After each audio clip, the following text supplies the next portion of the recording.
கர்த்தராகிய இயேசு கிறிஸ்து நாமத்திலே வாழ்த்துக்கள். ஒரு விசை கூட ஆண்டவருடைய வார்த்தையை உங்களோடு பகிர்ந்து கொள்வது எனக்கு மிகுந்த சந்தோஷம். டிசம்பரில் பார்த்தீங்கன்னா ஒரு சீரீஸ் பேசினோம். என்னது? நியூ வைன் ஸ்கின், புதிய துருத்தி அப்படி சொல்லி பேசினோம். அதில் வந்து பழையதை ரிமூவ் பண்ணி நிலைப்பெயர்த்தி புதியதை நிலைப்படுத்தி, removal of the old, unveiling of the new. பழசை ரிமூவ் பண்ணி புதுசை வெளிக்கொண்டு வர்றது, அதை பற்றி நிறையா பேசணும். அப்புறம் ஜான்வரியில் வந்து ரியாலிட்டி பற்றி பேசணும், நிஜத்தை பற்றி. The reality of love, light and life. அன்பு, ஜீவன், வெளிச்சம் அப்படின்ற நிஜத்தில் எப்படி வாழ்கிறது. நிஜம் அப்படி ஒன்று இருக்குது. நமக்கு தேவன் தந்தது மதம் அல்ல, நிஜம் அப்படின்னு சொல்லி. லாஸ்ட் 2 வீக்ஸாக வந்து திரையை பற்றி பேசிகிட்ருக்கேன். முக்காடு, திரை நீக்கப்படணும் அப்படின்னு சொல்லி. ஸோ இந்த திரை நீக்கப்படுவதுன்றது ரொம்ப முக்கியமான மேட்ரு. இந்த கல்யாணம் நடத்தும் போது பார்த்திங்கன்னா, நான் நிறைய பேருக்கு கல்யாணம் பண்ணக்கூடிய ஸ்லாக்கியம் எனக்கு கிடைச்சிது இந்த லாஸ்ட் 10 இயர்ஸில். ஸோ அந்த கல்யாணத்தில் ஒரு மொமெண்ட் வரும் பாருங்க. அந்த மொமெண்ட் என்ன மொமெண்ட்னா, the groom will unveil the bride அப்படின்னு சொல்லுவேன். அப்படின்னா என்ன? இப்போ இந்த வெயிலை ரிமூவ் பண்ணுவார். பொண்ணு வந்து இப்படி வெயில் போட்டிருப்பான். இப்போல்லாம் நிறைய பேர் கவுன் போட்டிருக்காங்களா, அந்த கவுனோடு சேர்ந்து ஒரு வெயில் இருக்கும். வெயில்னா இப்படி ஒரு முக்காடு மாதிரி பொண்ணு போட்டிருக்கும். அதை வந்து மாப்பிள்ளை வந்து என்ன செய்யணும்? ரிமூவ் பண்ணணும். அதுதான் அந்த மொமெண்ட்டு. அந்த அப்படி முக்காலடி தூக்கி விட்டுட்டு அப்படி 2 பேர் கண்ணும் மீட் ஆகும் பாருங்க. அந்த மொமெண்ட் வந்து ரொம்ப அருமையான மொமெண்ட். அதுதான் அன்வெயிலிங் ஆஃப் த பிரைட். மணவாட்டியை வெளிக்காட்டுகிற ஒரு நேரம் அது. அது வரைக்கும் மணவாட்டி என்ன செஞ்சிருக்கு? திரைக்குள்ள மறைஞ்சிருக்கு. இப்போ வந்து மணவாட்டிய உலகத்துக்கு காட்டுறார். எப்பா இதுதான்ப்பா என் மணவாட்டி அப்படின்னு சொல்லி காட்டுற ஒரு மொமெண்ட். தானும் கண்ணா பார்க்கறது, உலகத்துக்கும் மறைவு இல்லாமல் இதுதான் என் மனைவி அப்படின்னு காட்டுற ஒரு மொமெண்ட். அதுதான் அன்வெயிலிங் மொமெண்ட். அதை பற்றி தான் சொல்லிட்டு இருக்கேன். இப்போ ஆண்டவர் தன்னுடைய மணவாட்டியாகிய சபையை திரையை நீக்கி உலகத்திற்கு காட்ட விரும்புகிறார். இதுதான் என் சபை, இதுதான் என்னுடைய மணவாட்டி அப்படின்னு சொல்லி காட்ட விரும்புகிறார். அப்படி காட்ட விரும்புறதுக்கு அவர் எதை ரிமூவ் பண்ண வேண்டியதாக இருக்குது? திரையை ரிமூவ் பண்ண வேண்டியதாக இருக்கு. ஸோ எது திரை அப்படின்னு பார்த்தீங்கன்னா,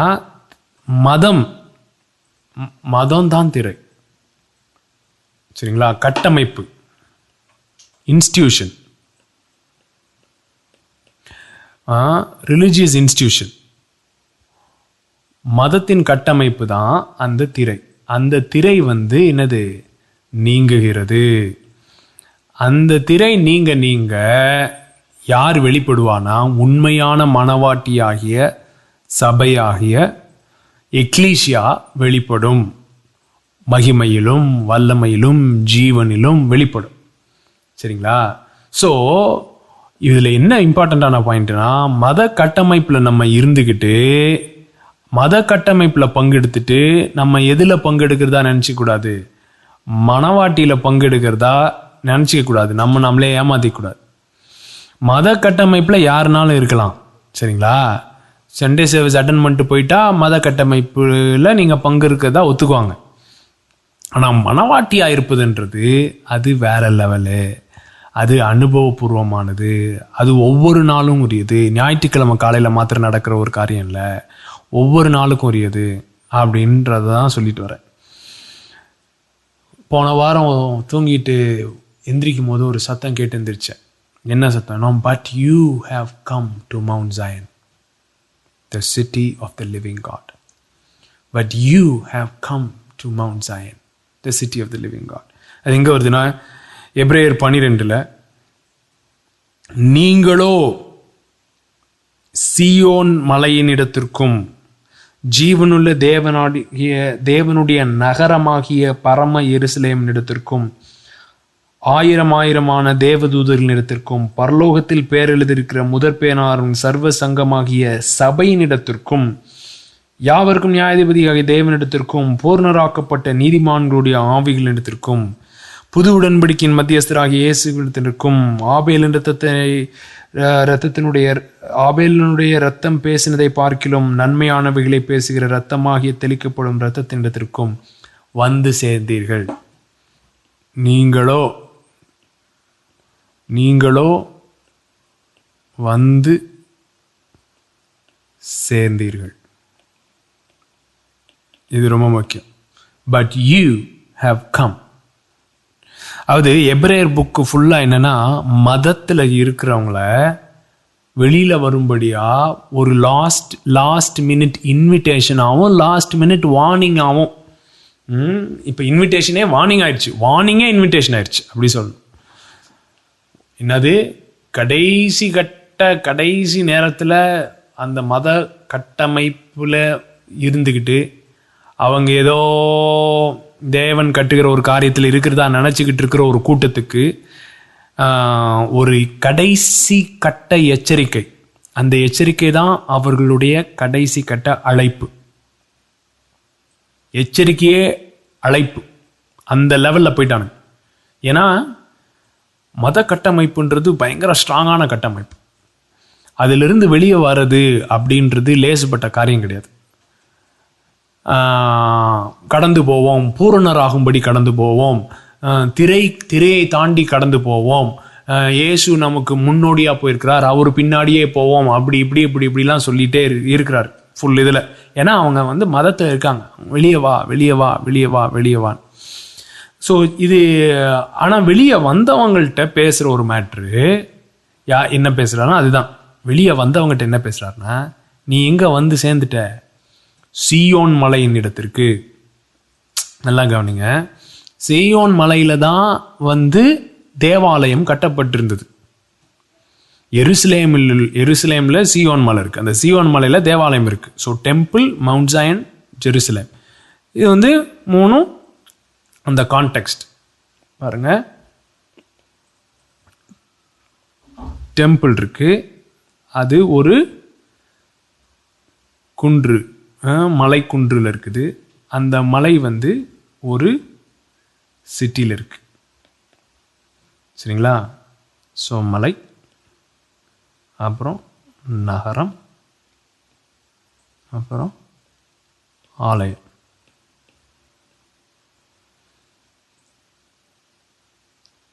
இது என்னது? சீயோன் மலை. இது என்னது? எருசலேம் ஆகிய நகரம். தேவ ஆலயம், சாலமோன் கட்டின தேவாலயம். சரிங்களா? இது மூணும் இப்ப என்னவாயிருச்சுன்னா, நல்லா கவனிங்க, மத கட்டமைப்பாயிருச்சு.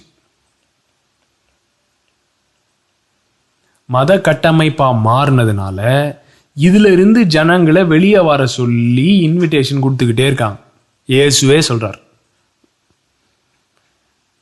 ஆனா கேட்கல. ஸோ இப்ப ஆண்டவர் சொல்லிட்டாரு, போறதுக்கு முன்னாடி சொல்லிட்டாரு, எப்பா இதெல்லாம் ஒரு கல் மேல ஒரு கல் இல்லாம இடிஞ்சு போயிரும். இதற்காக தேவன் ஃபைட் பண்ண போறது இல்லை. இதை காப்பாத்துறதுக்காக வந்து இறங்கி சடுகுடு விளையாட போறது இல்லை அப்படின்னு இயேசு சொல்லிட்டு போயிட்டார். அது வந்து சீஷர்களுக்கு புரியறதுக்கே ரொம்ப காலமாச்சு. அவங்கெல்லாம் வெளியே வந்து கொஞ்சம் கொஞ்சமாக தான் வெளியே வந்தாங்க. அவங்களும் வெளியே வந்து இப்போ உறுதியாயிடுச்சு, இது வேலைக்கே ஆகாது. ஸோ கடைசி கட்ட எச்சரிக்கையாய் எழுதின ஒரு நிருபம் தான் எபிரேயர் நிருபம். சரிங்களா? அந்த நிருபம் வந்து let us move on to perfection, பூர்ணராகும்படி கடந்து போவோம். இது வந்து இதை வந்து என்னன்னு சொல்றாங்க, ஒரு நிழல் அப்படின்னு சொல்றாங்க. இது பழசு அப்படின்னு சொல்றாங்க.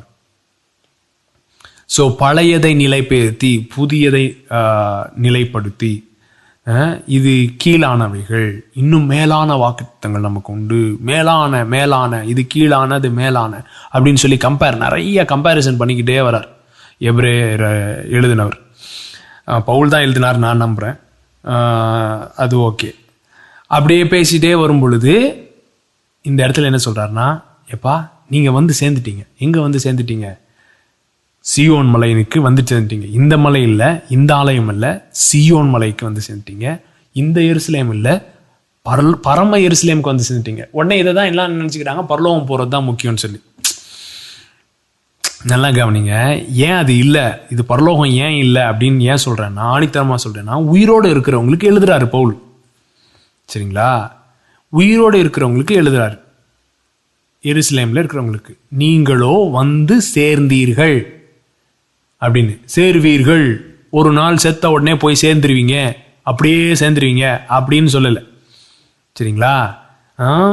பரம எருசலேமுக்கும் பரலோகத்தில் பேர் எழுதப்பட்டிருக்கிற ஆயிரமாயிரமாயின தேவதூதர்களிடத்திற்கும் சர்வ சங்கமாகிய சபையினிடத்திற்கும் சியோனிடத்திற்கும் வந்து சேர்ந்தீர்களே. But you have come to mount Zion. புரியுதுங்களா? ஸோ சேர்ந்துருக்கோம். அது வந்து இட் இஸ் அப்படின்னா எங்க அவங்க உயிரோடு இருந்தாங்க, எங்க எப்படி சேர்ந்தாங்க, அதைத்தான் சொல்றேன். ரியாலிட்டின்னு ஏன் சொல்றேன்னா, அது ஒரு நிஜம். இந்த புதிய எருசலேம் அப்படின்றது ஒரு நிஜம்.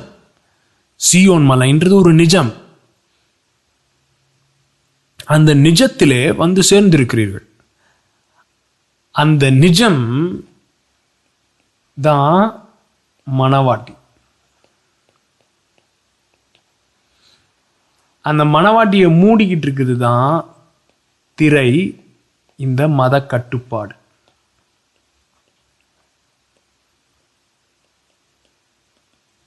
மணவாட்டி தான் நிஜம், திரை வந்து மதம். ஸோ மணவாட்டி வெளிப்பட வேண்டும் என்றால் என்ன நீக்கப்படணும்? திரை நீக்கப்படணும்.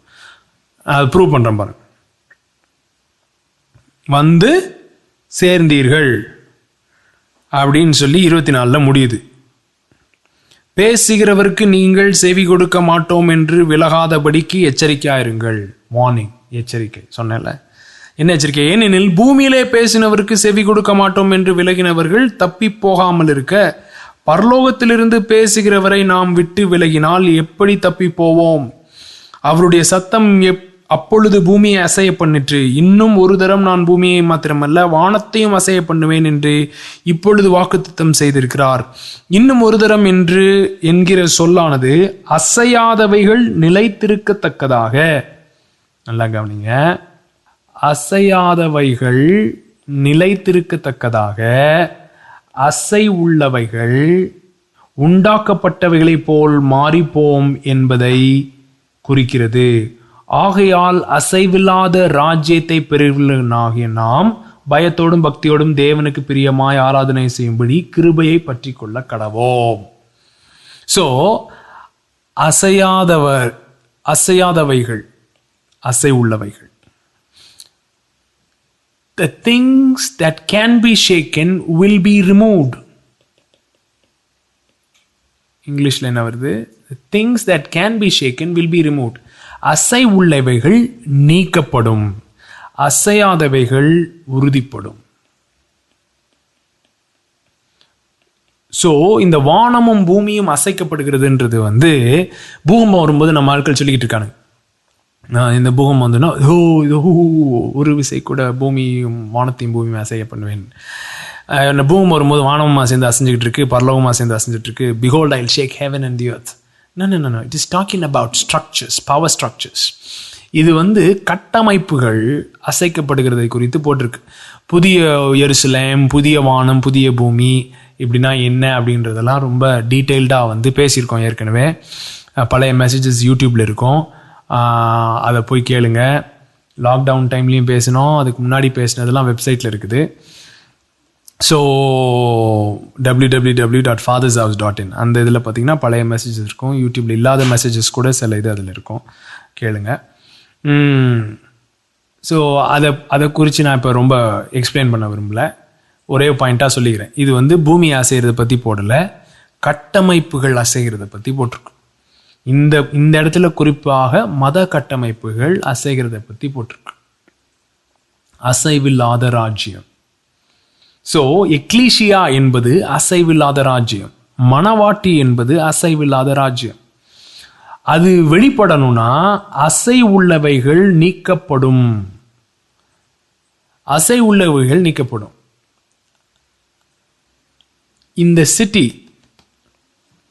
பாருங்களேன், இந்த சிட்டி தான் யாரு? மணவாட்டி. யாரு? இந்த நகரம் மணவாட்டி. இந்த நகரம் எப்படி மணவாட்டியாச்சு அப்படின்னா, இந்த நகரம் மேட்ரு ஃபர்ஸ்ட்ல இருந்து ஆரம்பிக்குது, சிட்டி மேட்ரு. அதை நல்லா பாருங்க. வாங்க, மணவாட்டிக்கும் சிட்டிக்கும் என்ன சம்பந்தம் அப்படின்றத காட்டுறேன்.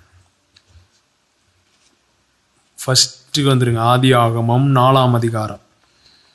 என்ன ஆயிடுச்சு பார்த்தீங்கன்னா, ஆபேல காயின் என்ன பண்ணிட்டான்? போட்டு தள்ளிட்டான், கொன்னுட்டான். அப்புறம் ஆண்டவர் அவனுக்கு திட்டுறாரு, இது பண்ணுறாரு, சரி போய் தொலை அப்படின்றாரு. அப்படின்ன உடனே அவன் வந்து என்ன, 16வது வசனம், ஆதியாகமம் 4:16. அந்தபடியே காயின் கர்த்தருடைய சந்நிதியை விட்டு புறப்பட்டு ஏதேனுக்கு கிழக்கான நோத் என்னும் தேசத்திலே குடியிருந்தான். காயின் தன் மனைவியை அறிந்தான், அவள் கர்ப்பவதியாகி ஏனோக்கை பெற்றாள். அப்பொழுது அவன் ஒரு பட்டணத்தை கட்டி, 17, பிரசனத்தை விட்டு போறான், தேவனுடைய சந்நிதியை விட்டு போறான். நல்லா கவனிங்க, பிரசன்னத்தை விட்டு போறான், சந்நிதியை விட்டு போனோடனே தலைவர் பண்ற முத வேலை என்னது? எதை பில்ட் பண்றாராம்? பட்டணத்தை கட்டுகிறார். He is building a city. ஏன்? நல்லா கவனிங்க. இப்ப ஆண்டவருடைய பிரச்சனத்தை விட்டு போயிட்டான். ஆண்டவருடைய பிரச்சனத்தை விட்டு போனதுனால பயத்தினால அவன் என்னது கட்டுறான்? பட்டணத்தை கட்டுகிறான், தன்னை ப்ரொடெக்ட் பண்றதுக்காக. பாருங்க, இது மாத்திரம் இல்லை, 11ஆம் அதிகாரம், ஆதியாகமம் 11:3. அப்பொழுது அவர்கள், நாங்கள் செங்கல் அறுத்து அதை நன்றாய் சுடுவோம் வாருங்கள் என்று ஒருவரோடு ஒருவர் பேசிக்கொண்டார்கள். கல்லுக்கு பதிலாக செங்கலும் சாந்துக்கு பதிலாக நீலக்கீலும் அவர்களுக்கு இருந்தது. பின்னும் அவர்கள், நாம் பூமியின் மீதெங்கும் சிதறி போகாதபடிக்கு நமக்கு ஒரு, இது 11:4, நமக்கு ஒரு நகரத்தையும், லெட்ஸ் பில்ட் எ சிட்டி, நகரத்தையும் வானத்தையும் அளவும் சிகரமுள்ள ஒரு கோபுரத்தையும் கட்டி நமக்கு பேர் உண்டாக பண்ணுவோம் வாருங்கள் என்று சொல்லிக் கொண்டார்கள். நம்ம சிதறி போயிடக்கூடாது, அது பயம். நமக்கு பேர் உண்டாகணும், அது பெருமை. சரிங்களா? நகரம் கட்டுறவங்க எல்லாமே ஒன்று பயத்தினால கட்டுறாங்க, இல்லைன்னா பெருமைக்காக கட்டுறாங்க.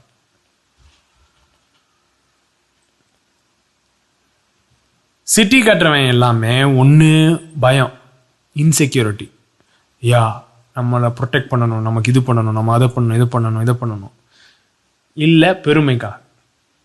இது ரெண்டுக்காக கட்டும் பொழுது அது ப்ராப்ளமா முடியுது. நல்லா கவனிங்க, தேவன் ஆதாம் ஏவாளை ஏதேன் தோட்டத்தில் வச்சார். அந்த ஏதேன் தோட்டத்தில் நிறைவு இருந்தது, செழிப்பு இருந்தது, அபண்டன்ஸ் இருந்தது, எல்லாமே இருந்தது. அவனுக்கு தேவையான எல்லாமே இருந்தது. ஆண்டவர் அவனை ப்ரொடெக்ட் பண்ணாரு, ஆண்டவர் அவனுக்கு பாதுகாப்பாக இருந்தார், ஆண்டவர் அவனுக்கு தேவையான எல்லாவற்றையும் செஞ்சார். ஸோ அவன் அங்கே ஒரு பெருக்கம் இருந்தது. அந்த பெருக்கம் தேவனுடைய பிரசன்னத்தினாலே பெருக்கமாக இருந்தது. ஆனால் இப்போ பிரசன்னத்தை விட்டு வெளியே போனதுனால இவங்க பெருக செய்யணும். பெருக்கம் இவங்களுடைய ரெஸ்பான்சிபிலிட்டியாக மாறுது. ரெஸ்பான்ஸ் இவங்களுடைய வேலையா மாறுது. ஸோ இவங்க எப்படிடா பெருக்கிறது அப்படின்னு சொல்லி மனுஷன் கட்ட ஆரம்பிச்சது தான் நகரங்கள். பயம், பெருமை,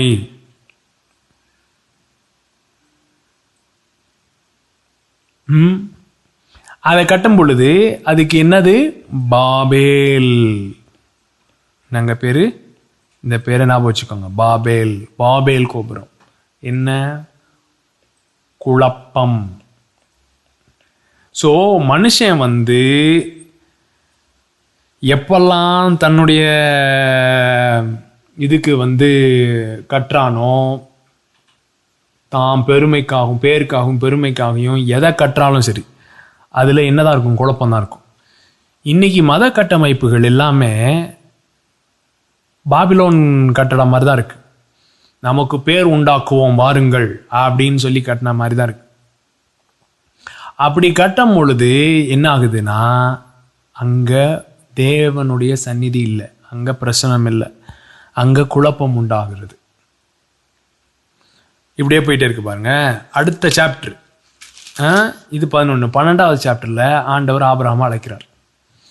ஆண்டவர் ஆபிரகாமை அவனுடைய நகரத்திலிருந்து நீ வெளியே வாப்பா, உன் ஊரை விட்டு வெளியே வா, உன் பட்டணத்தை விட்டு வெளியே வா அப்படின்னு சொல்லி என்ன பண்ணாராம்? வாங்க, எபிரேயர் 11:8. விசுவாசத்தினால் ஆபிரகாம் தான் சுதந்திரமாய் பெறப்போகிற இடத்திற்கு போகும்படி அழைக்கப்பட்ட போது கீழ்ப்படிந்து தான் போகும் இடம் இன்னதென்று அறியாமல் புறப்பட்டு போனான்.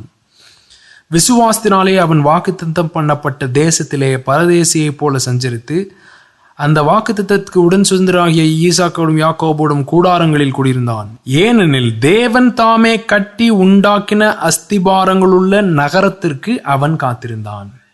காயின் நகரத்தை கட்டினான், பாபேலிலே ஜனங்கள் கோபுரத்தை கட்டினாங்க, பட்டணத்தை கட்டினாங்க, நகரத்தை கட்டினாங்க. ஆண்டவர் அப்படிப்பட்டதான ஒரு அதில் குழப்பம் உண்டாகிறது. அவன் போய் அங்கங்கே குட்டி குட்டி குட்டி பட்டணம்லாம் கட்டுறான். அப்படிப்பட்ட பட்டணங்கள்லிருந்து ஆண்டவர் ஆபிரகாமை வெளியழைத்து சொல்றாரு, பா நான் ஒரு பட்டணம் கட்டுறேன், நான் ஒரு நகரத்தை கட்டுகிறேன், அந்த நகரத்துக்கு நான் உன்னை கூட்டு போறேன் வா அப்படின்னு சொல்லி கூட்டு போறாராம்.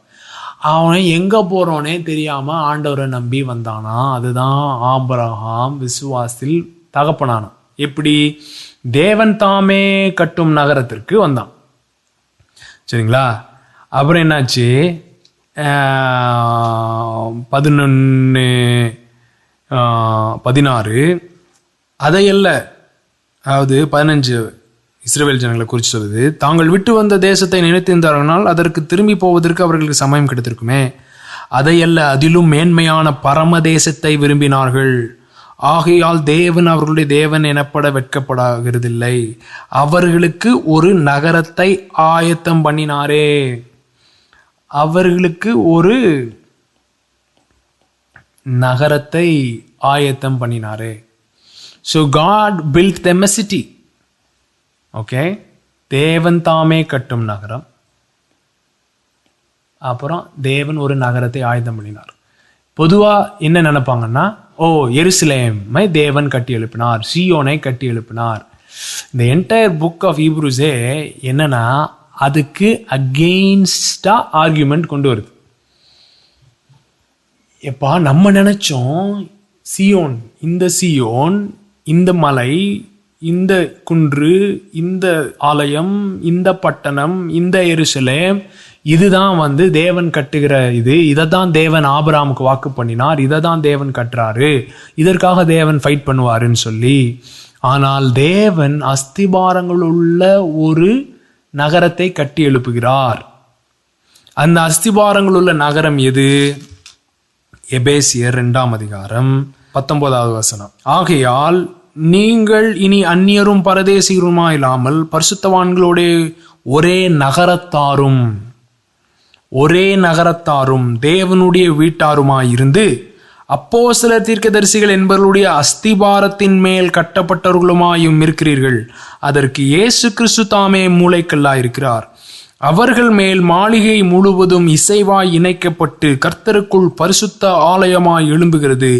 அவர் மேல் நீங்களும் ஆவியினாலே தேவனுடைய வாசஸ்தலமாக கூட்டி கட்டப்பட்டு வருகிறீர்கள். ஸோ தேவன் கட்டுகிற பட்டணம் எது? தேவன் கட்டுகிற நகரம் எது? தேவன் கட்டுகிற ஆலயம் எது? உறவுகள். ஸோ கிறிஸ்து உறவாக இருந்து அப்போஸ்தலர் தீர்க்கதரிசிகள் என்றுடைய அஸ்திபாரங்கள்ல கட்டப்பட்டு வருகிற ஒரு இசைவாய் கூட்டி கட்டப்பட்டு வருகிற ஒரு சமுதாயம், அதுதான் தேவன் கட்டும் நகரம்.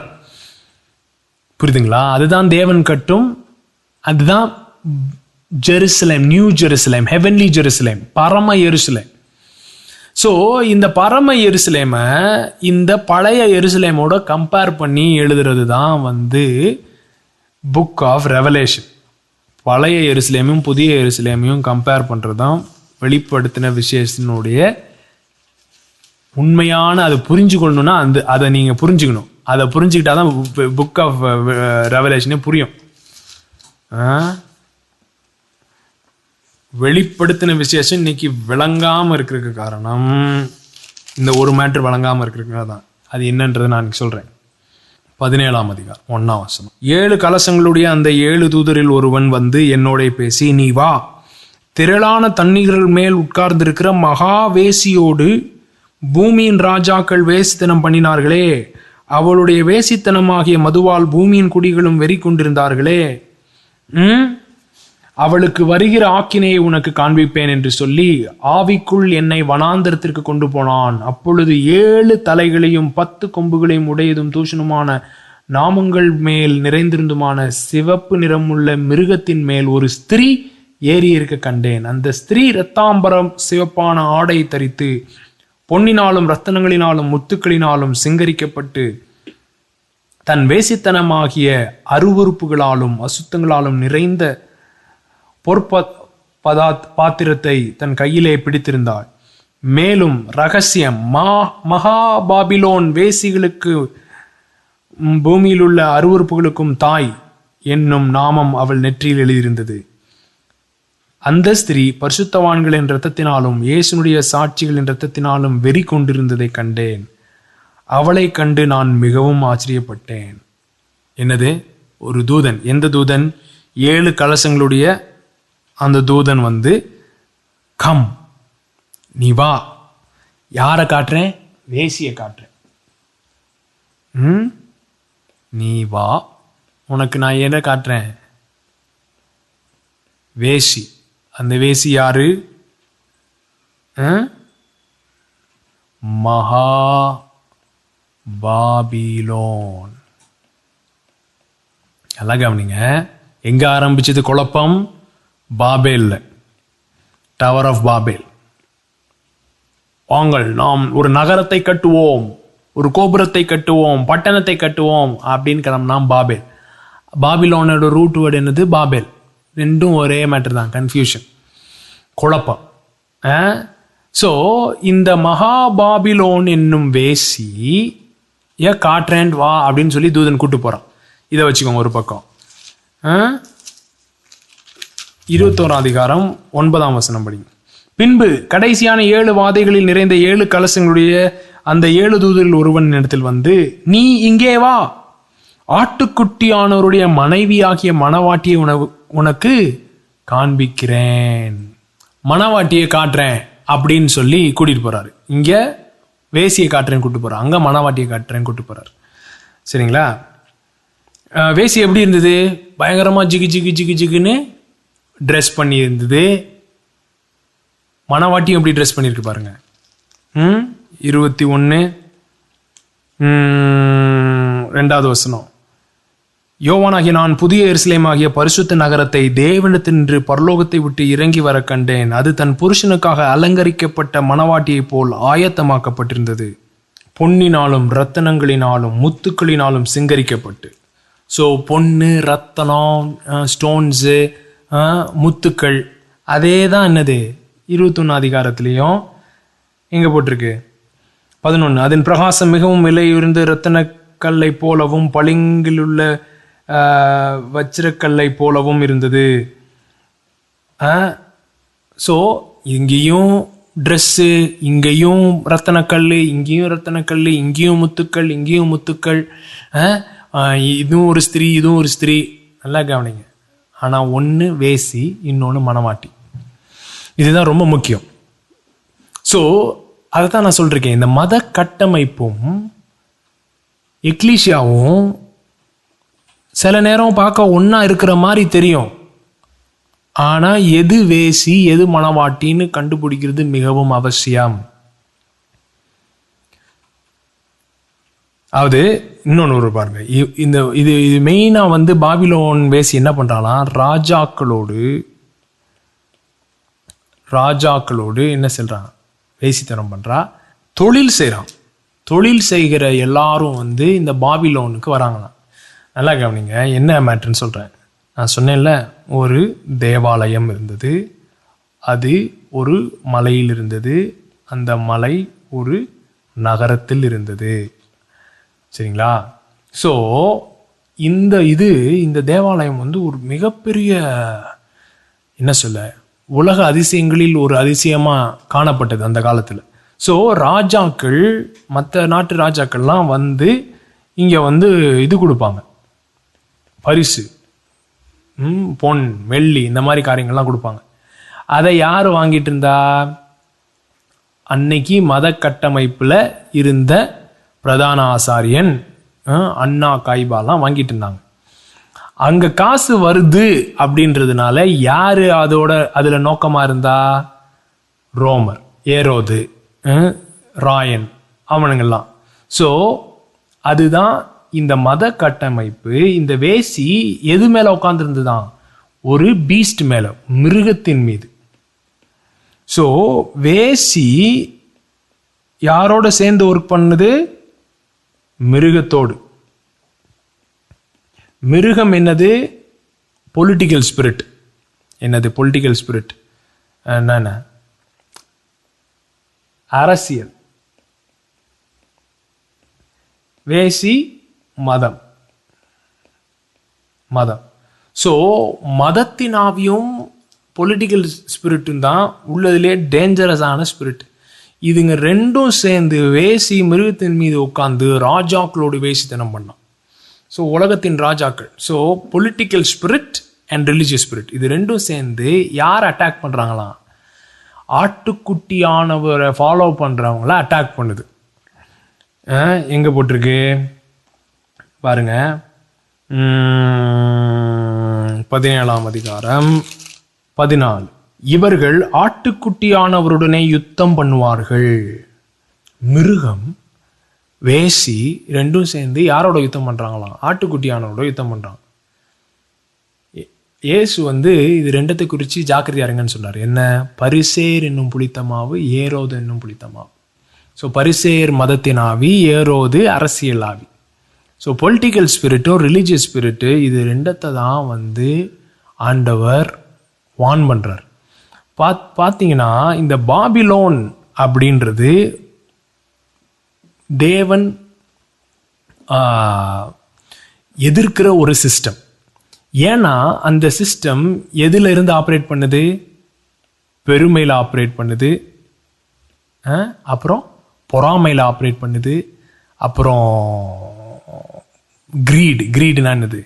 பேராசை.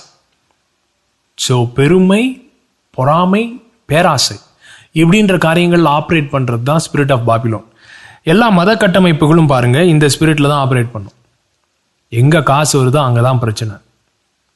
அடிச்சுக்கிறது, சண்டை போட்டுக்கிறது, பொசிஷனுக்காகியும், பவருக்காகியும், பேருக்காகியும், பெருமைக்காகியும் சண்டை போடுறது. ஏன்? அது பாபிலோனியன் ஸ்பிரிட்டு. அது வந்து சிஸ்டம் ஆஃப் த வேர்ல்டு, உலக கட்டமைப்புகளுடைய ஸ்பிரிட்டு. அதுக்கும் மணவாட்டிக்கும் எந்த சம்மந்தமும் இல்லை. ஸோ அப்படிப்பட்ட மிருகம் வந்து ஆட்டுக்குட்டியோட சண்டை போடுதான். இப்போ ஒரு மிருகம் வந்து ஆட்டுக்குட்டியோட சண்டை போடுதுன்னு, டைனோசர் மாதிரி ஒரு மிருகம் அப்படியே இருக்கு, அப்படியே ரெட்டை நாக்கு அப்படியே வெளியே வருது, அப்படியே வாயிலிருந்து அக்கினி வருது, அப்படி இப்படிலாம். அந்த மாதிரி ஒரு மிருகம் ஆட்டுக்குட்டியோட ஃபைட் பண்ணால் யாரு ஜெயிக்கும்? மிருகம் தானே ஜெயிக்கும். அப்படியே கடிச்சு தலையை துண்டா தூக்கிறாதா ஆட்டுக்குட்டியோட தலையை? ஆனால் என்ன அது பாருங்க, இவர்கள் ஆட்டுக்குட்டியானவருடனே யுத்தம் பண்ணுவார்கள். ஆட்டுக்குட்டியானவர் கர்த்தாதி கர்த்தரும் ராஜாதி ராஜாவுமா இருக்கிறார். நல்லா கவனிங்க, ராஜாக்கள் வேசித்தனம் பண்றாங்க பாபிலோன் வேசியோடு. ஆனா இவரு ராஜாக்களுக்கு எல்லா ராஜாவும் இதா இருக்கிறதுனால அவர்களை ஜெயிப்பார். அவரோடே கூட இருக்கிறவர்கள் அழைக்கப்பட்டவர்களும் தெரிந்து கொள்ளப்பட்டவர்களும் உண்மையுள்ளவர்களுமாய் இருக்கிறார்கள் என்றான். பின்னும் அவன் என்னை நோக்கி, அந்த வேசி உட்கார்ந்திருக்கிற தண்ணீர்களை கண்டாயே, அவைகள் ஜனங்களும் கூட்டங்களும் ஜாதிகளும் பாஷைக்காரருமாம். புரியுதுங்களா? ஸோ என்னாச்சு? 18வது அதிகாரம். இவைகளுக்கு பின்பு வேறொரு தூதன் மிகுந்த அதிகாரமுடையவனாய் வானத்திலிருந்து இறங்கி வர கண்டேன். அவனுடைய மகிமையினால் பூமி பிரகாசமாயிற்று. அவன் பலத்த சத்தமிட்டு, மகா பாபிலோன் விழுந்தது விழுந்தது, அது பேய்களுடைய குடியிருப்பும் சகலவித அசுத்தாவிகளுடைய காவல் வீடும் அசுத்தமும் அருவருப்புமான சகலவித பறவைகளுடைய கூடுமாயிற்று. அவளுடைய வேசித்தனத்தின் உக்கிரமான மதுவை எல்லா ஜாதிகளும் குடித்தார்கள். பூமியின் ராஜாக்கள் அவளுடைய வேசித்தனம் பண்ணினார்கள். பூமியின் வர்த்தகர் அவளுடைய செல்வ செருக்கின் மிகுதியினால் ஐஸ்வர்யவான்களானார்கள் என்று விளம்பினான். நல்லா கவனிங்க, இவளுக்கும் வேசிக்கும் செல்வ செழிப்பு இருக்கு. அதனால செல்வ செழிப்பே தப்புன்னு கிடையாது. இங்க பாருங்க, 21ஆம் அதிகாரம் 25 படிக்கிறேன். அங்கே ராக்காலம் இல்லாதபடியால் அதன் வாசல்கள் பகலில் அடைக்கப்படுவதே இல்லை. உலகத்தாருடைய மகிமையும் கனத்தையும் அதற்குள்ளே கொண்டு வருவார்கள். ஆனா என்ன அடுத்த வசனம்? தீட்டுள்ளதும் அருவருப்பும் பொய்யையும் நடப்பிக்கதுமாகிய ஒன்றும் அதில் பிரவேசிப்பதில்லை. ஆட்டுக்குட்டியானவரின் ஜீவ புஸ்தகத்தில் எழுதப்பட்டவர்கள் மாத்திரம் அதில் பிரவேசிப்பார்கள். சோ தேவன் கட்டுகிற மணவாட்டி பரம எருசலேம், பரம நகரம். இது பரலோகம் கிடையாது, இது ஒரு நிஜம். சரிங்களா? இந்த நிஜத்துல பங்கெடுக்கும் போது இதுலயும் என்ன இருக்குது? ரத்தன கல் இருக்கு, எல்லாம் கல் இருக்கு. இதன் வாசல்கள் அடைக்கப்படுவதில்லை. அதிலே தேசங்கள் அவர்களுடைய மகிமையும் கனத்தையும் என்ன செல்வத்தையும் தராங்க. ஆனா இந்த செல்வத்தை தந்தாலும் அது அந்த தேசம் அந்த செல்வத்தை செல்வத்தை பார்த்து வா அப்படின்னு போறதில்லை. பாபிலோன்ல செல்வத்தை வச்சுதான் அங்க வேசித்தனமே நடக்குது. புரியுதுங்களா? வர்த்தகர்கள் தங்களுடைய வர்த்தகத்தினாலே. ஸோ இந்த பாபிலோனியன் சிஸ்டம் எல்லாமே கேஷ், கிரெடிட், கண்ட்ரோல் மூலமா ஓடுற ஒரு மேட்ரு.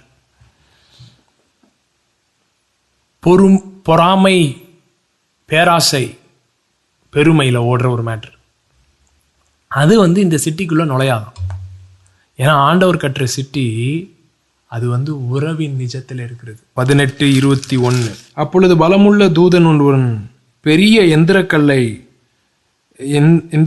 ஒத்த ஒரு கல்லை எடுத்து சமுத்திரத்திலே எறிந்து, இப்படியே பாபிலோன் மகா நகரம் வேகமாய் தள்ளுண்டு இனி ஒருபோதும் காணப்படாமற் போகும்.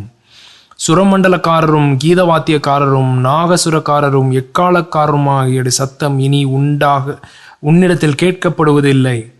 எந்த தொழிலாளியும் இனி உன்னிடத்தில் காணப்படுவதும் இல்லை.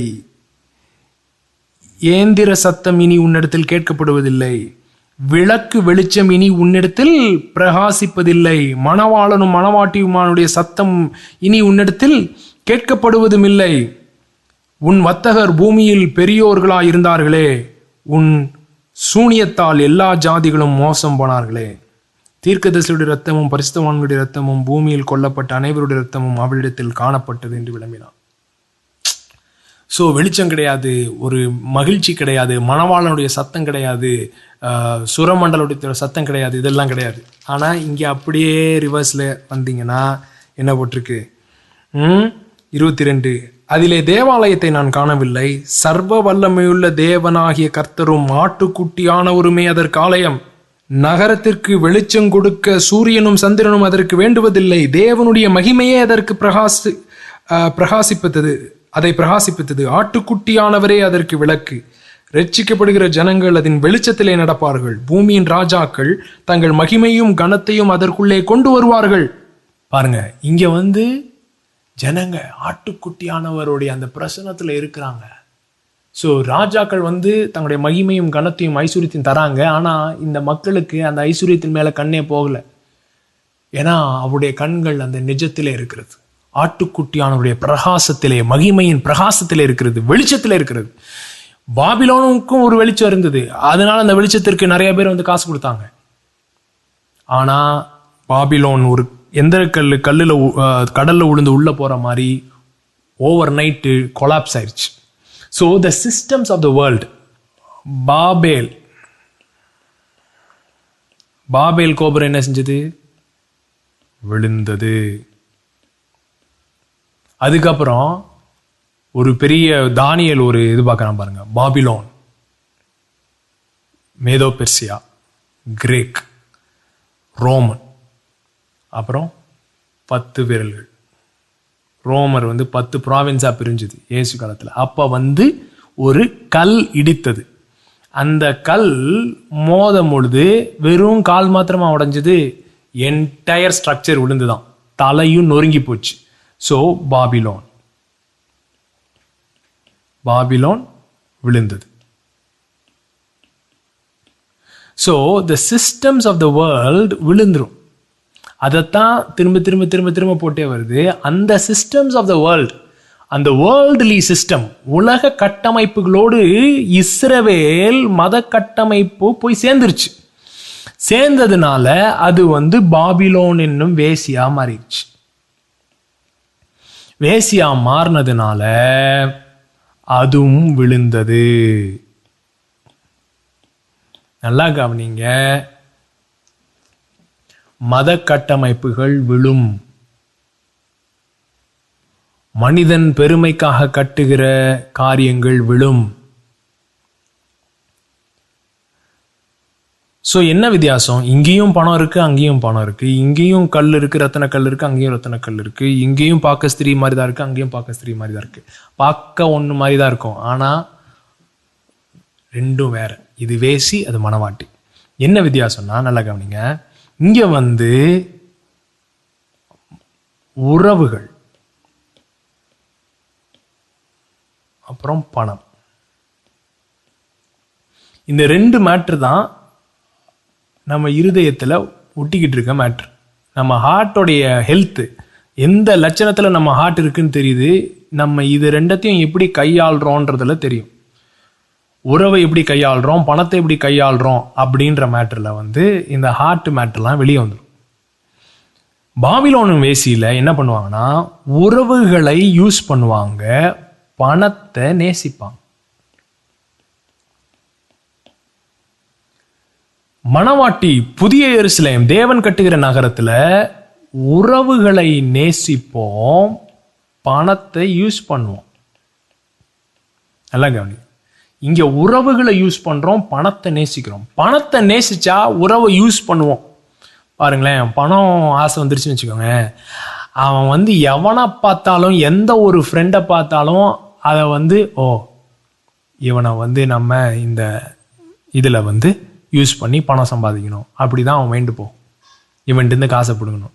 நல்லா கவனிங்க, ஒரு முக்கியமான மேட்ரு சொல்றேன். எவனாவது வந்து அப்படியே உடனே அப்படியே காசா கொட்டும், இது நீங்க இந்த ஸ்கீம்ல சேருங்க, அந்த ஸ்கீம்ல சேருங்க, இதை பண்ணுங்க, அதை பண்ணுங்கன்னு வந்தானுங்கன்னா தயவு செய்து நம்பி ஏமாறாதீங்க. அவன் உறவை யூஸ் பண்றாங்க.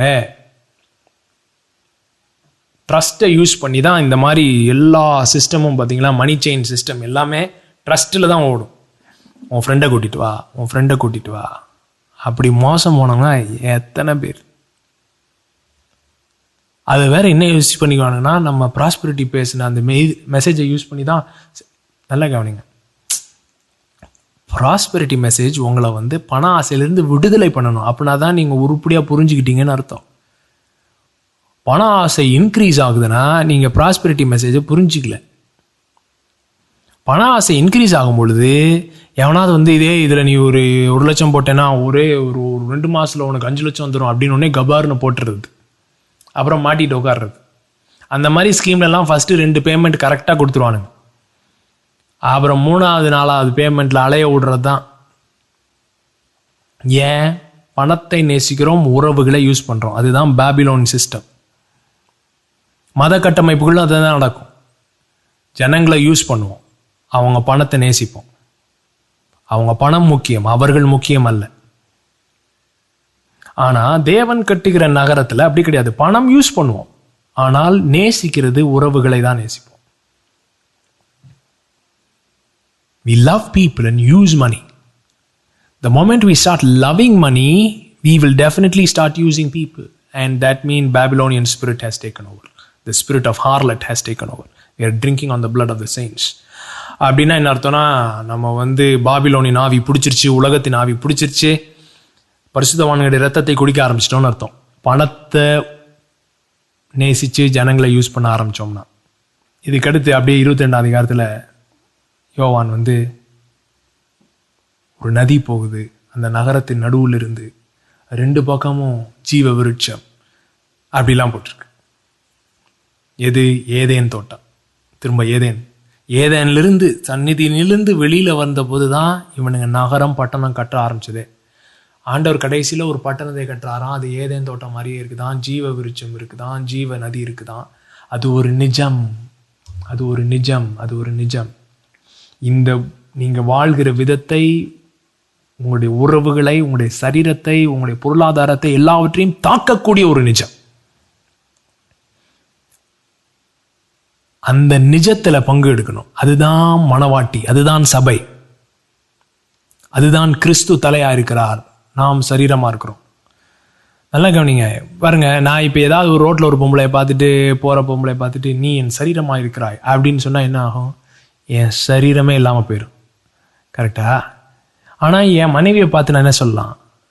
நீ என் சரீரமா இருக்கிறார், என் எலும்பின் எலும்பும் என் மாம்சத்தின் மாம்சமும் அப்படின்னு என் மனைவியை பார்த்து சொல்லலாம். ஸோ இயேசு நம்ம பார்த்து என் மாம்சம் எலும்பின் எலும்பும் சொல்லியிருக்காருன்னா, எபேசியர் 5:30 சொல்லியிருக்காரு. அப்படின்னா என்ன அர்த்தம்னா, மனவாட்டியா இருக்கிறோம், அவரோடு இணைக்கப்பட்டிருக்கிறோம். நிறைய பேர் நினச்சிக்கிட்டு இருக்காங்க இனிமேல் தான் கல்யாணம் நடக்க போகுது, சபைக்கும் கிறிஸ்துவுக்கும் மனவாட்டிக்கும் நாங்கள் கல்யாணத்துக்கு ரெடி ஆகிட்டு இருக்கோன்னு. சார் பாருங்க, கல்யாணம்லாம் முடிஞ்சு இப்போ என்னது அன்வெயிலிங் ஆகிட்டு இருக்கு. உலகத்துக்கு காட்டுகிற நேரம் இது.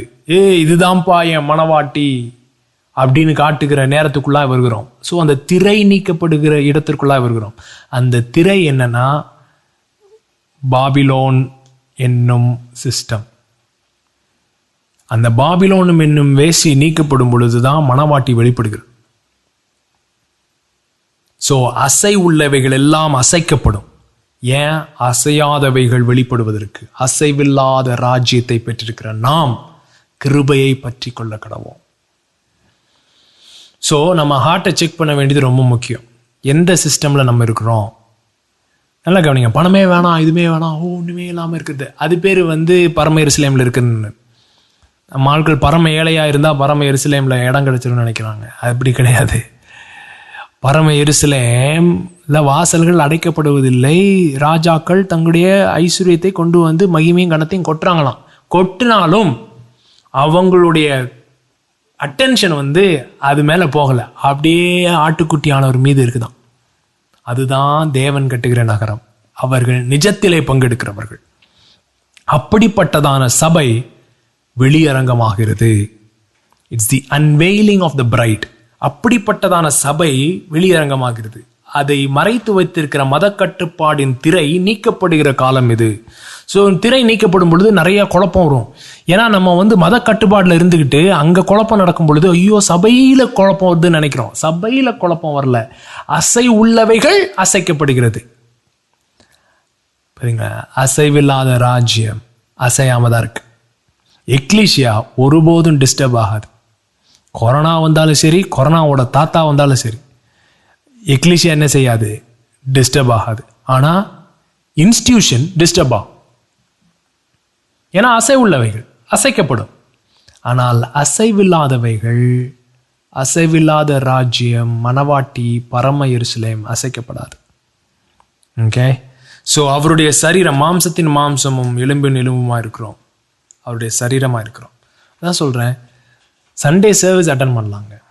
இப்போ வர மார்ச் 1 ஞாயிற்றுக்கிழமை திரும்ப நமக்கு ஆராதனை இருக்கு. சரிங்களா? சண்டே சர்வீஸ் இருக்கு. 8 மணிக்கு தமிழ் ஆராதனை, 10:30 இங்கிலீஷ் ஆராதனை. ஆனால் அதில் நீங்கள் பங்கெடுக்கிறதுனால இந்த நிஜத்திலே பங்கெடுக்கிறீங்க. மணவாட்டி ஆகிய நிஜத்திலே, பரம எருசலேமின் நிஜத்திலே, புதிய எருசலேமின் நிஜத்திலே பங்கெடுக்கிறீங்கன்னு கிடையாது. அது ஒரு சர்வீஸ், அவ்வளோதான். சர்வீஸ் அட்டன் பண்ணுறோம், அவ்வளோதான். நிஜத்திலே பங்கெடுக்கிறதுன்றது இந்த இருதயத்தில் ஒர்க் பண்ணுறது. நம்ம உறவுகளையும் பணத்தையும் எப்படி ஹேண்டில் பண்ணுறோம் ஒவ்வொரு நாளும். உங்கள் ஹஸ்பண்ட் ஒய்ஃபுக்குள்ளே இருக்கிற உறவுகள், உங்கள் வேலை பார்க்குற இடத்துல இருக்கிற உறவுகள், அங்கே எப்படி டெசிஷன் எடுக்கிறீங்க, எதெல்லாம் உங்கள் இருதயத்தை அஃபெக்ட் பண்ணுது, இதெல்லாத்துலேயும் ஒர்க் பண்ணுறது தான் பரிசுத்தாவினுடைய வேலை, பிதாவினுடைய வேலை. குமாரனத்துக்கு தான் உள்ளே இருக்கார். அந்த ஒர்க் பண்ணி அதில் நடக்குது பாருங்க, கட்டி எழுப்புறாரு பாருங்க. அதுதான் தேவன் கட்டும் சபை. அந்த நிஜத்திலே நாம் பங்கெடுக்கும் பொழுது தான் தேவன் கட்டுகிற பரம எருசலேமிலே, தேவன் கட்டுகிற நகரத்திலே பங்குள்ளவர்களாக இருக்கிறோம். சியோன் இடத்திற்கு வந்து சேர்ந்தீர்களே அப்படின்னா அது அந்த சியோன். சண்டே சர்வீஸ் அட்டன் பண்ணிட்டு சியோன் வந்தோன்னு நினச்சிட்டு இருந்தா நம்மளை நாம ஏமாத்தவர்களா இருப்போம். ஸோ அப்படிப்பட்ட நிஜத்திலே பங்கெடுக்கலாம் இருங்க. அனுதினமும் உறவுகளை வேல்யூ பண்ணுறவங்களா இருங்க. பண ஆசை உள்ளவங்களா இருக்காதீங்க. பணத்தை யூஸ் பண்ணுங்க, ஜனங்களை நேசிங்க, பணத்தை யூஸ் பண்ணுங்க. சரிங்களா?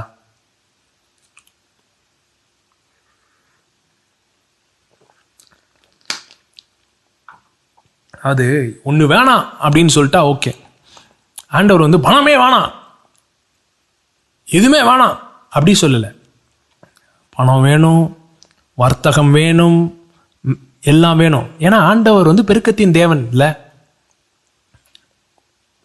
பெருகி பலுகி பெருகுவாயின்னு சொல்லி அதை பாபிலோனுக்கு சொல்லலை, ஏதேன் தோட்டத்தில் சொல்றார். ஸோ பலுகி பெருகிறது தேவனுடைய சித்தம், மாறாத நோக்கம். ஆனால் தேவனுடைய பிரசனத்தில் இருக்கும்போது அது ஆட்டோமேட்டிக்காக நடக்கும், பலுகும் பெருகும். தேவனுடைய பிரசனத்தில் இல்லாமல் நம்ம பலுகி பெருக ட்ரை பண்ணும் பொழுது அதுதான் பாபிலோன். புரியுதுங்களா? அதுதான் பாபிலோன். ஸோ பணம் வேஸ்ட்டு, எல்லாம் வேஸ்ட்டுன்னு வச்சுக்கோங்களேன். அப்படி கிடையாது. நான் இப்போ தான் சொல்கிறேன், இப்போ கூட தான் பில்டிங் கட்டிகிட்டு இருக்கோம். இன்னும் 2 மாதத்தில் அதுக்குள்ளே போகணும். இன்னும் இந்த 2 மாதத்தில் 50 லட்சம் தேவை. நிறைய பேர் கொடுத்துருக்கீங்க, இன்னும் கொடுத்துட்ருக்கீங்க, புதுசாகவும் கொடுக்குறவங்க இருக்காங்க. அதுதான் நான் சொல்கிறேன், இட்ஸ் நாட் ராங். ஆனால் நம்முடைய இருதயம் எங்கே இருக்குது? இருதயம் வந்து இந்த பில்டிங்கை கட்டி முடிச்சோடனே நான் கட்டின அப்படின்னு இருந்தோம்னா, நான் கட்டின மகா பாபிலோன் அப்படின்னு நேபுகாத்நேசர் இருந்தான்னா டும்னு விழுந்தான். ஏன்னா கட்டமைப்புகள் நம்முடைய வெற்றியை காண்பிக்கிற காரியம் அல்ல. உறவுகளும் நம்முடைய இருதயத்தின் மதிப்புகளும் தான் நம்முடைய வெற்றியை காண்பிக்கிறது. Success is not in building stuff. Success in how I ஆம் சக்சஸ்ஃபுல் இன் ரிலேஷன்ஷிப்ஸ். உறவுகளில் நான் எப்படி இருக்கேன்றதை காட்டுறது தான் வெற்றி. அதில் தான் ராஜ்யம். அதுதான் ராஜ்யத்தின் மெட்ரிக்ஸ். அப்படி தான் ராஜ்யத்தின் அளவுகோல் இருக்கு. சரிங்களா? இந்த வீடியோ பாருங்க, இதில் கொடுக்கணுன்றவங்க கொடுங்க. சரிங்களா? ஏகப்பட்ட பேர் உதாரணத்துவமாக இது வரைக்கும் கொடுத்துருக்கீங்க. God bless you, thank you so much. சீக்கிரமாக சந்திப்போம், அந்த இடத்திலும் சேர்ந்து சந்திப்போம். அந்த இடத்துல வந்து நிறையா காரியங்கள் பிளான் பண்ணிகிட்ருக்கோம். ஸோ அந்த காரியங்கள் நடக்கும் பாருங்களேன். அதில் வந்து உறவுகள் சுகமாகிறது, உறவுகள், புதிய உறவுகள் உண்டாகிறது. அதுதான் முக்கியம், கட்டிடம் முக்கியம் இல்லை. அதற்கு கட்டிடம் ஒரு இது. இப்போ வந்து யூஸ் பண்ணுறேன், இதை யூஸ் பண்ணுறேன், ஃபோனை யூஸ் பண்ணுறேன், அந்த மாதிரி பில்டிங்கை யூஸ் பண்ணுறோம், அவ்வளோதான். பில்டிங்கை யூஸ் பண்ணுவோம், பணத்தை யூஸ் பண்ணுவோம், பில்டிங் யூஸ் பண்ணுவோம். ஆனால் ஜனங்களை நேசிப்போம். Okay, God bless you, thank you so much. Watch the video. Hello everyone, friends எல்லாம் நல்லா இருக்கீங்கன்னு நினைக்கிறேன். நான் உங்களை கூட்டிகிட்டு போய் பில்டிங்கில் என்ன வேலை முடிஞ்சிருக்கு, இன்னும் என்னென்னலாம் நடந்துட்டு இருக்கு அப்படின்னு காட்ட போகிறேன். So excited. I hope you guys are ready. வாங்க பார்க்கலாம். ஸோ இதுதான் ரோடு, என்ட்ரன்ஸ் ரோடு.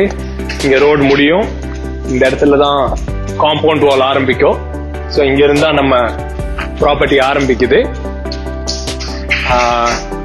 இப்போதைக்கு இப்போ கிரெயின்லாம் உள்ள வரக்காக இது ஓப்பனா இருக்கு. இது ஆனால் ஃபுல்லா மூடி இருப்பாங்க, இந்த ஏரியாவும் மூடி இருக்கும். ஸோ இப்படி உள்ள நுழைஞ்சு ரோடு இப்படி திரும்பும்.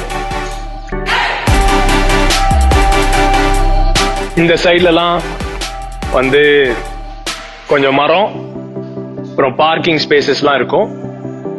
இதை இங்க பில்டிங்கை ஒட்டி செடி அதெல்லாம் இங்க பிளான் பண்ணுவோம்.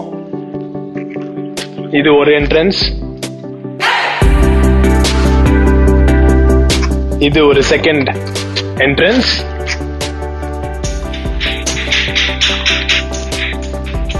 இதான் அந்த ரேம்ப். இங்கதான் வந்து இப்ப இந்த நார்ம்ஸ் எல்லாம் சொல்றாங்கல்ல, என்ன புரோட்டோகால் ஃபாலோ பண்ணணும், ஹேண்ட் சானிடைசிங் பண்ணணும், ஹேண்ட் வாஷ் பண்ணணும் அப்படின்ற ஏரியாலாம் இங்க இருக்கும். ஸோ சானிடைசர், இங்க வாஷ் பேசின்லாம் இங்கே தான் வரும். ஸோ கிட்ஸ்லாம் இங்க வந்துட்டு இங்க ஹேண்ட் சானிடைஸ் பண்ணிட்டு ஹேண்ட் வாஷ் பண்ணிட்டு இப்படி என்டர் பண்ணலாம். இங்க ஒரு நம்ம லோகோ வரும், life hub logo, signage will come here.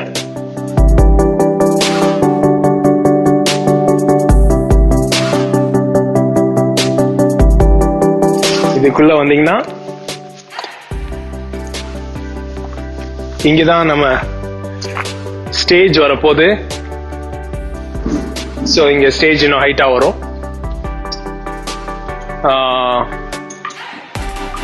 இங்க இருந்து அப்படியே ஃபுல்லா ஆக்சஸ் பண்ணலாம், பார்க்கலாம்.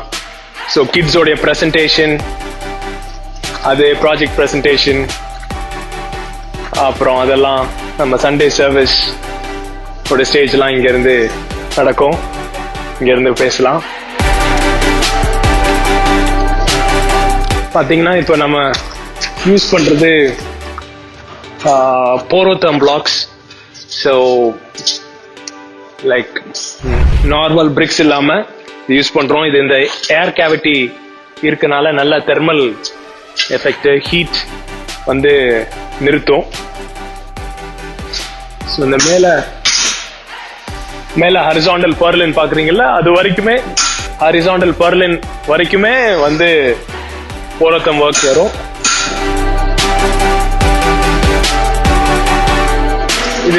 இது மெசனைனோட பில்லர். ஸோ இதோட ஹைட்ல தான் மெசனைன் ஃப்ளோர் வரும். இந்த என்டையர் ஸ்ட்ரெச் இப்படி வந்து ஒரு பா மாதிரி, இந்த ஃபுல் பா வந்து மெசனைன் ஃப்ளோரிங்கா வரும். இடையில பார்ட்டிஷன்ஸ் போட்டு ரூம்ஸ் பிரிப்போம். ஸோ இதெல்லாம் ஓப்பன் ஸ்பேஸா இருக்கும். இந்த ஸ்ட்ரெயிட் பாத் ஓப்பனா இருக்கும். இந்த ஏரியா, இந்த சென்டர் ஏரியா ஃபுல் ஓப்பனா இருக்கும், ஃபுல் ஹைட்டுக்கு ஓப்பனா இருக்கும்.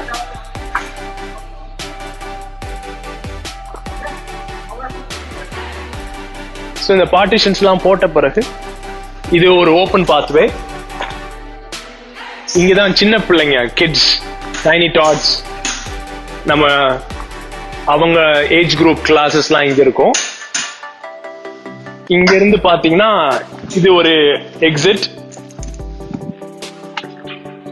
இது வழியா வந்தீங்கன்னா இந்த என்டையர் ஏரியா வந்து கிட்ஸ் பிளே செக்ஷன், அதாவது டைனி டாட்ஸ், சின்ன பிள்ளைங்களுக்கு கேஜி கிண்டர் கார்டன் கிட்ஸ் உடைய பிளே ஏரியா இங்க இருக்கும். இந்த மவுண்டன் கிளைம்பிங், இந்த ரோப் கிளைம்பிங், அந்த மாதிரிலாம் சாண்ட் எல்லாம் ஃபில் ஆகி இது இருக்கும். And what you see to my left is the canteen building. இங்கதான் கேன்டீன் இருக்கும். நம்ம என்ட்ரான அந்த ரோடு வந்து அப்படியே இது வெளியா வந்து இப்படி ரோடு திரும்புது. இப்படிதான் ரோடு திரும்பி அப்படியே எக்ஸிட் போகும். ஸோ இங்க இந்த ஏரியா, மீதி இருக்கிற ஏரியா பாத்தீங்கன்னா இங்கதான் ஒரு பேஸ்கெட் பால் ஹாஃப் கோர்ட்டு, அப்புறம் ஒரு cricket pitch, net, practice net, அந்த மாதிரி காரியங்கள்லாம் இந்த சைடு வரும்.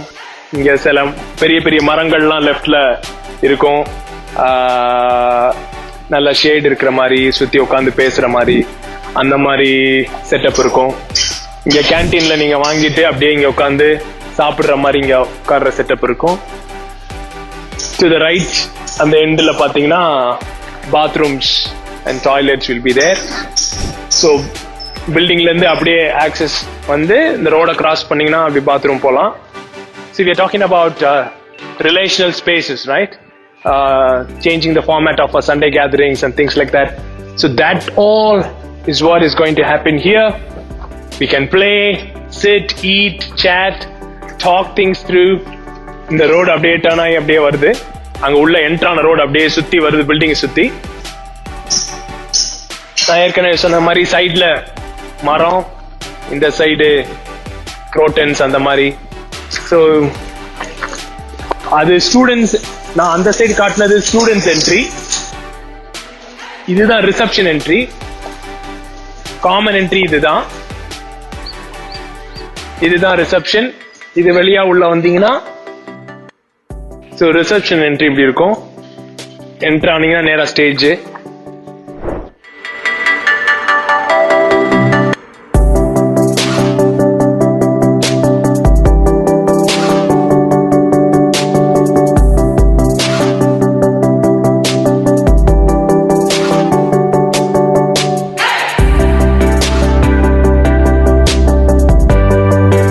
So excited. இத அப்படியே பார்த்து இது கட்டி எழும்பி வருவதை பார்த்து ரொம்ப சந்தோஷம். ஏற்கனவே சொன்னது போல கட்டிடம் ஒருபோதும் தரிசனம் வரல. இது எதுக்காக நிக்குது அப்படின்றது தான் முக்கியம். ஆனா இது வரைக்கும் நிறைய பேர் உதாரணமா கொடுத்துருக்கீங்க. இன்னும் இப்ப என்ன பிப்ரவரியா, மார்ச் ஏப்ரலுக்குள்ள இத நான் கிரவுண்ட் ஃப்ளோர் ஃபுல்லா முடிச்சு உள்ள ஆப்ரேஷனலா ஆக்கணும் அப்படின்னு நினைக்கிறேன். இன்னும் 2 monthsல 50 lakhs we need. ஸோ யாரெல்லாம் உங்களால கொடுக்க முடியுமோ உதாரணமாய் கொடுத்தவர்களுக்காக நன்றி. இன்னும் நீங்க கொடுக்கணும்னு விரும்புறவங்க இந்த அக்கௌண்ட் டீடைல்ஸ்ல கொடுங்க. Thank you so much for partnering. உங்களை மாதிரி ஃபெய்த்ஃபுல் பார்ட்னர்ஸ், ஜெனரஸ் பார்ட்னர்ஸ், உதாரணமாய் கொடுக்கிற இந்த மாதிரி உங்க பார்ட்னர்ஸ், ஃப்ரெண்ட்ஸ் மூலமா தான் இது நடந்திருக்கு. Thank you so much and God bless you. See you all soon.